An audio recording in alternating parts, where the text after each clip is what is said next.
saagala nnyo nno okutambula kiro. Ennyonyi z'ekiro ezo ntera kuzirinnya nva Uganda, naye maama ennyonyi y'ekiro sitera nnyo kwagala nnyonyi ya kiro. Nze gw'olaba zitera kuba za Uganda maama. Kantulemu izejeti, ennyonyi emanyidde omunaku, ennyonyi y'abanaku yeeno bagita izejet. Kitegeti so kati bwe kabeera kaba kanyonyi kabeeranga ka baasi kitegeera kabanga ka baasi then ne mutuula muno ne mulyoka mugenda padedi ne padedi saakulabye wabadde busy. I will see you next time. Padedi saakulabye, you are so busy. Kati ebyo byenjagala ne muŋŋamba baby Ferrari weebale kutulambuza, mbaleetedde kato mumunsabye kato nja mukomyawo. Kato n'abakuba ekiboozi. Abantu banyumiddwa nnyo baŋŋambye baby Ferrari. Abantu baŋŋambye baby Ferrari otuleeteranga kato. Nabadde wa kusigala mpaka Kampala night ne maama nenneekuba.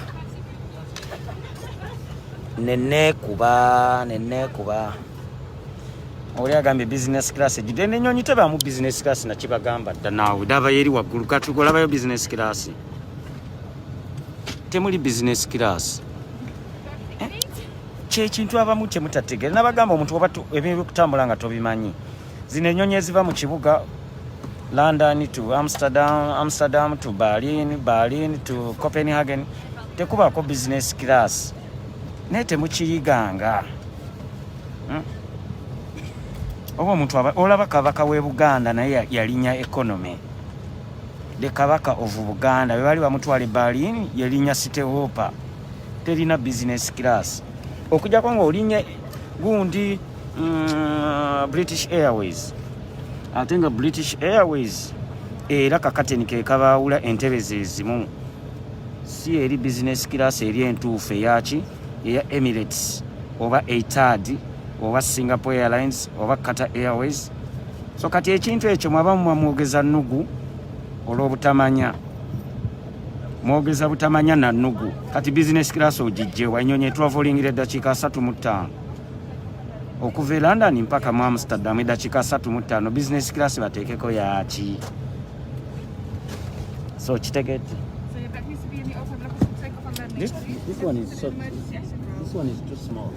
Sorry? Too small. It's a small one. Yes, but it's an emergency exit. Oh, okay. Thank you. So it's an exit as well. Thank you so much. Pleasure. Kati okitegedde mukwano. Baŋŋambye bantuuzizza wano ku emergency exit. Ngenda in case ennyonyi efunye eggundi nze ntudde wano ku emergency exit mbu wentudde. Kiba kitegeeza nze agenda osooka okuwona in case olabye emergency exit. Kiba kitegeeza nze asooka okuwona. Olaba baby Ferrari bwennina emikisa. Olaba baby Ferrari bwennina emikisa. Omukazi aŋŋambye awo otuddeeyo gye bayita emergency exit. Kyovula akabaga kaka katono kawanike waggulu ne mugamba really naŋŋamba awo ennyonyi in case weba efunye obuzibu gwasooka okuwona kubanga gwatudde ku emergency exit gwasooka okuyitamu. Bana balaga bali eno bakyalwana banoonya emergency exit wekwata oli asika munne nga nze nayiseemu dda. Olaba wentudde. Wow.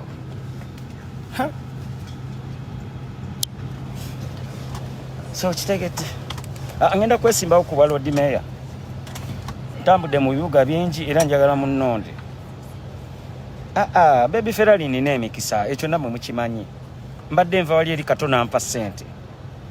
Kato temumulabye nga mpadde ssente. Kato nzimusabyeko. Kato naŋŋamba nina euro wano siina kyenzikozesa n'aziwansi. Okitegedde. Nnyonyi bweti bwebeera munnange eno kayoola. Then eri nayo bagiyita Ryan Air. Bunyonyi butambulira wano mpola mpola mu domestic. parachute ziri eno wansi ne gundi kati oxygen mask ziveni kati in case enyonyi oba efunye obuzibu nga nsika kano akagundi pool nga nsika bwenti olaba bandaga wano emergency opening nga nkasika kati we bantuuzizza wambe ebiferaali nyina okuba nga ndi safe bantuuzizza wano wenyini nyini era olunamala nga mutandika era Richie bantuuzizza wano wenyini ku emergency opening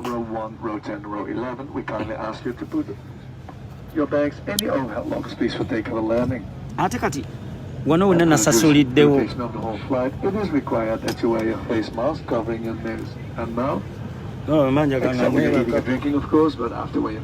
emba njagala nga neebaka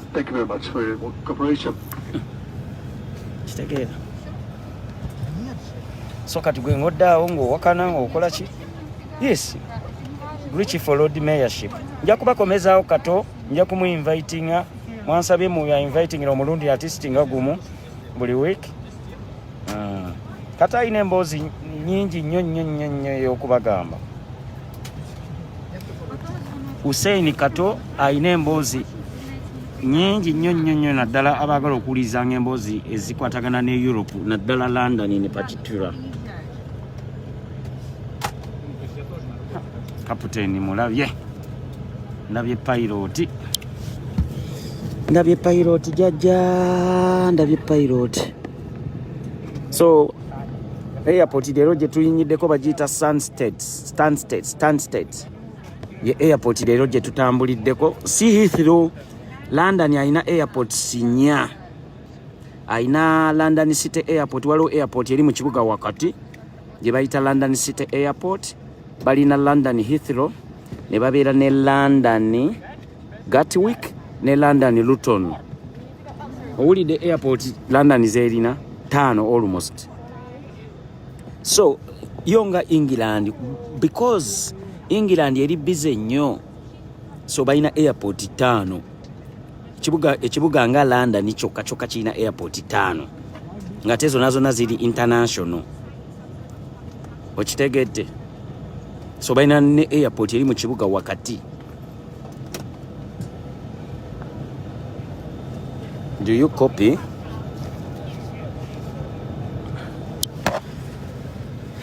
okay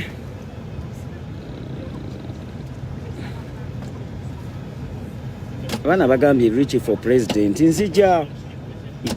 nzija omanga mwe mutyo bwe musabye no nzija nga president oba mayor ngambuva kuba mwasoka ne munsaba nti Richie walizenga mayor ne kati ate ndaba munsaba nzijenga president tewali buzibu nja kujja ate abantu kasita munsaba abantu be bansabye Richie for president kana akawala akalungi singa akatuula wano nange kana akawala akalungi singa katula wano nange kawala gwe walize n'otuula wano nange sike kalimu olulasita akawala akalungi ako kawala kana akalungi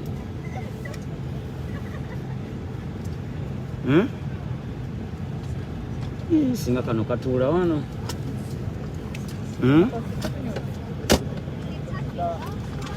singa bakatuuza wano busimanye ejjudde tugende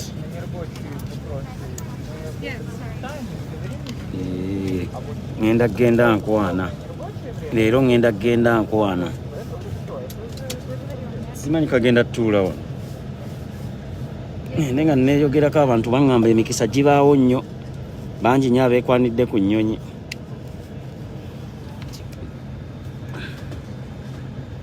alwa ngambye safe flight. Thank you so much Josephine Bali, thank you so much okungamba safe flight ngenda genda nkwana leero ngenda genda nkwana munsabire emikisa kagenda tuula wano katadde dda wano ensawo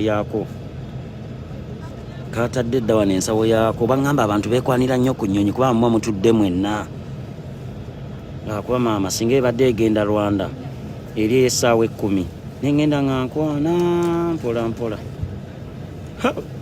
munsabire abantu bwe bansaba okubeera president lwaki abantu mbamba jemera ngate abantu bwe bansabye hello how are you? Good, how are you? I'm good so kitegete embuuza ebadde nnungi tukoze kye bayita okweyanjula ne tweyanjula so tukoze kye bayita okweyanjula ne twemala okweyanjula kitegete so munsabire emikisa bannange ngenda kwana naye mpulira ndimu akatengo naye kakawala konkabuuziza ne kaddamu bulungi kati ngenda kakwananga eri ya kifirika ngenda kakwananga eri ya kifirika njogere ebintu ebigenda okukasesa nkabuulire n'ensi yaffe nti tulinayo amazike ngenda kagamba mu nsi yaffe tulinayo amazike ebintu ntukwegamba era nsobole okutufuna emboozi gye tunanyumyako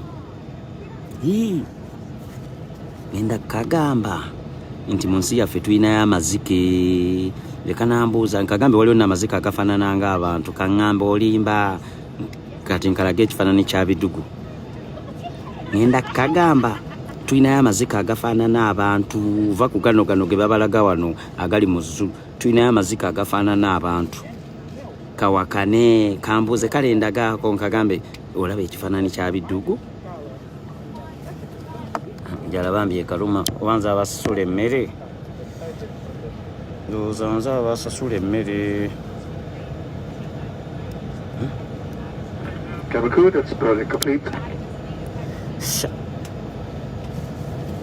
oli aŋŋambye kafumba empeta togiraba twala eri lwaki okafumbiza sya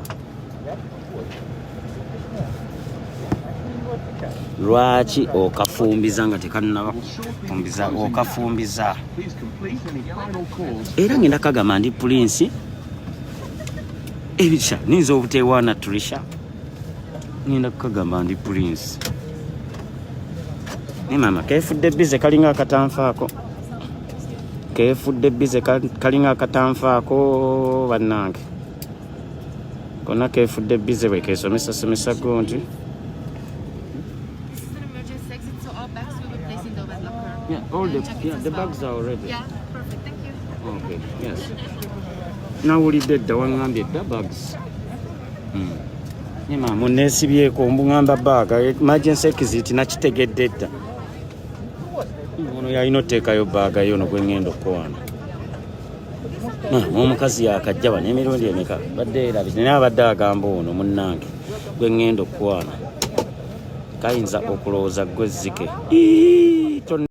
Nemesa naye tomalaamu maani ngenda kagamba tulinayo ezzike lye bayita bidugu twali tulinayo ezzike eriri famous ennyo lye bayita zaakayo naye zaakayo yafa nja kagamba zaakayo yafa kati twasigazaayo bidugu neewaane nti ndi mulangira kati nammwe bwe mulaba nga bwe naakatunuzaamu gundi naye nkagamba kababuuzeeko nga muŋŋamba nga mutandika ogamba yes mulangira yes nammwe mulina okunteerawo paasi mulina okunteerawo paasi okujja nga temunjagaliza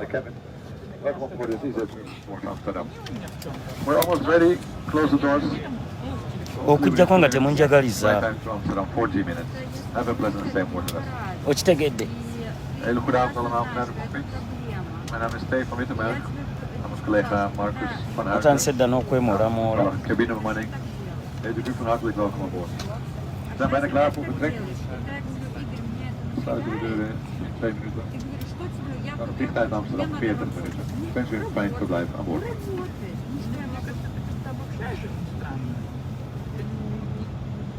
Oluzungu ndusobola twakwanakwana dda mu luzungu oluzungu ndusobola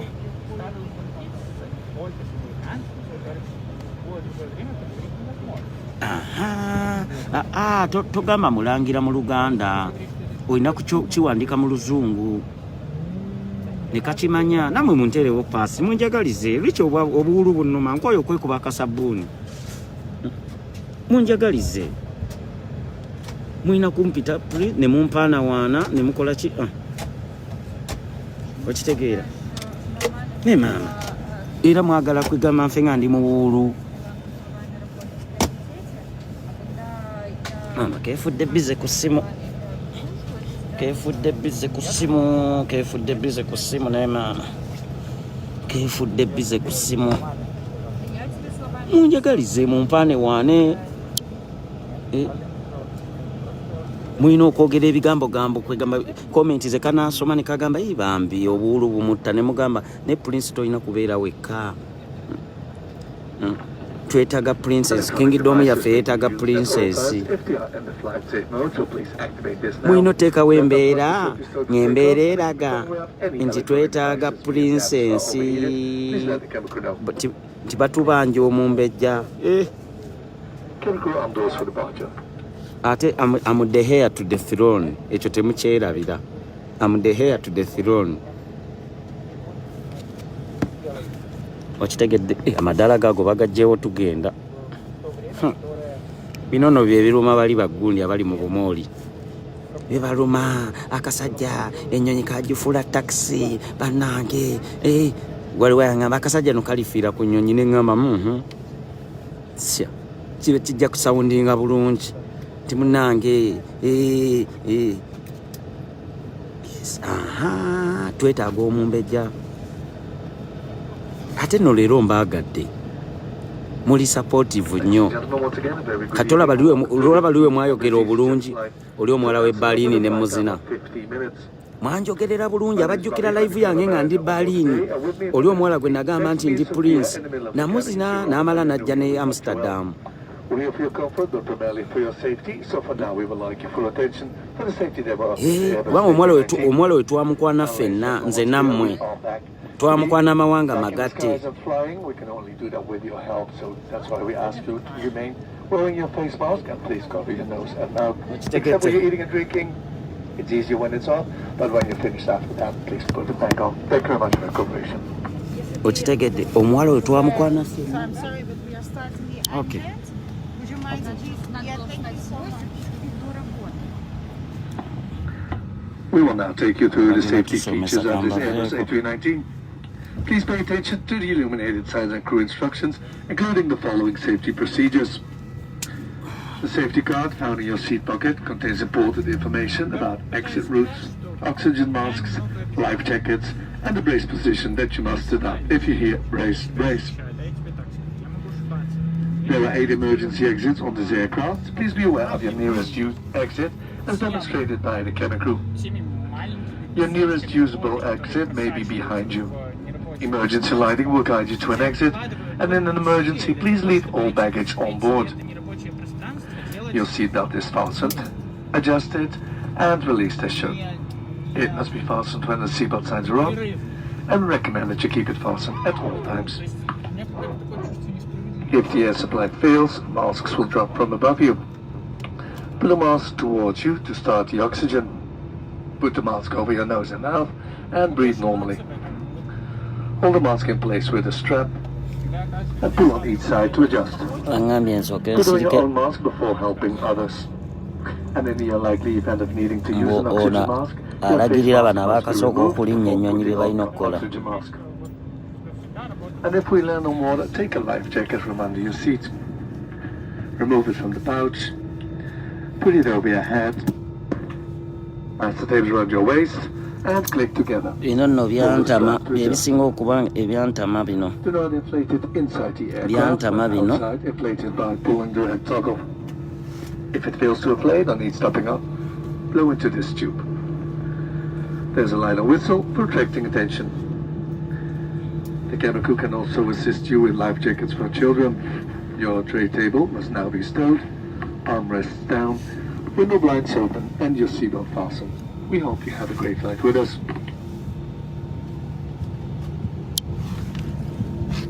Abadde aŋŋambye bakyabuulirira bano abakola ki abakalinnye ennyonyi so abalina bagamba masiki gye balina ozijja